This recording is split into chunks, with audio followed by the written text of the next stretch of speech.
Yeah, g'day.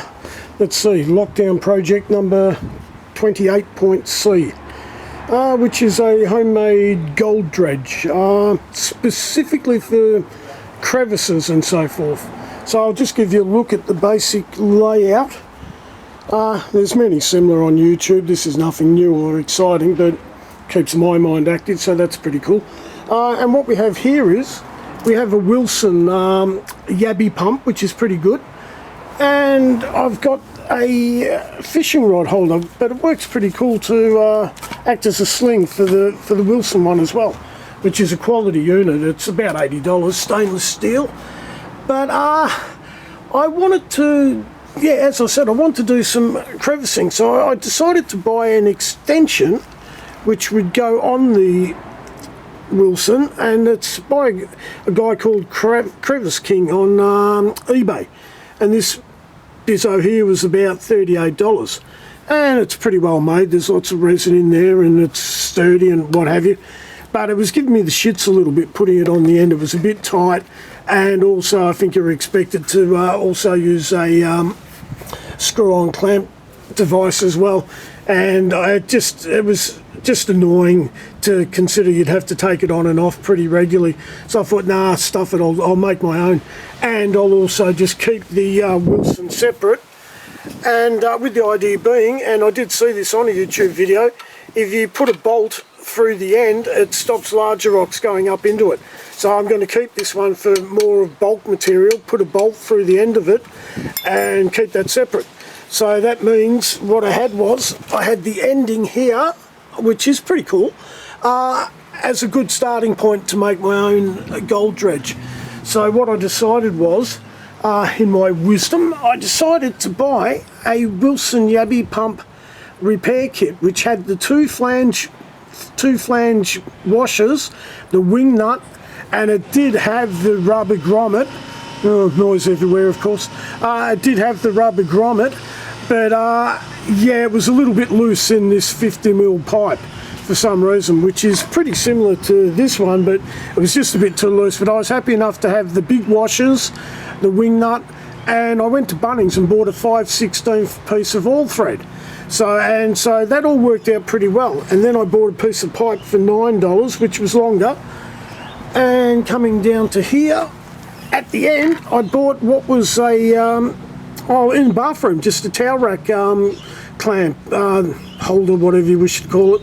And there's two of these. One is on the inside in here, and that acts as your type of guide to keep the all thread straight as it goes in and out. And I also put a little bit of just hose. So there's just a little bit of slop, but that's okay, because if there's any water in there, it's got an exit point to come out. So that works out pretty cool. And the cost of all this, oh yeah, also,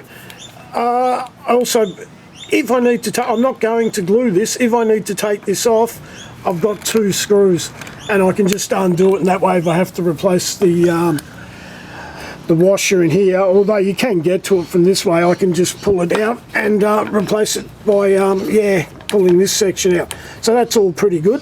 So yeah, this part here, all up, it's about $30 worth, and that's a pretty good starting point. And if I hadn't purchased this piece here, it would be quite a cheap unit. So the decision was made that I could pretty much just put this onto here with a join up and have that as such. But I've seen other YouTube videos where they do an add-on section, and you can get more material stored in these parts here. So what we've got is, we've got the option here to put this on here and once again clamp it on, but I think it'll catch on stuff and just annoy me. So it's a pretty snug fit, so I'm not going to do that. So what we have is, I think I can do it pretty much one-handed. We have this section here, slides into here. Then we have a bolt, this section here to here will be with a plumbing cement, and this stuff has a little brush inside the cap, so that's pretty cool. So that here will be cemented. I was umming and ahhing whether to do it or not, but I can't see any reason why I need to take that off regularly. And then we have this pipe here. I could have pretty much just done a short thing, but if I go like that, I've got a good little reservoir cavity to have more material stored in there. And you put a cap on the end, but the cap doesn't get cemented in. The cap is loose so you can pull it off to gain access and get your material.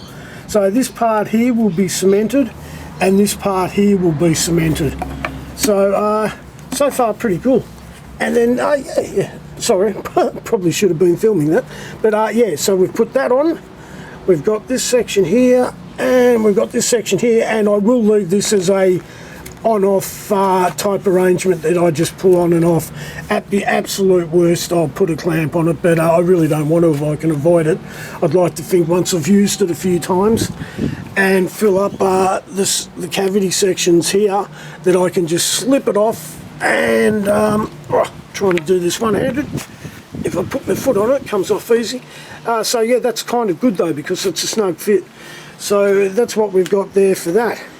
Now, because I had to make a different, hang on, we'll go back to this. Because I had to make a different rubber washer for in here, I was trying to work out the best way to get a really good circular cut of what is this material here. If I stand back, this material here is a rubber camping mat that for about $10 you get 4 of them from Bunnings.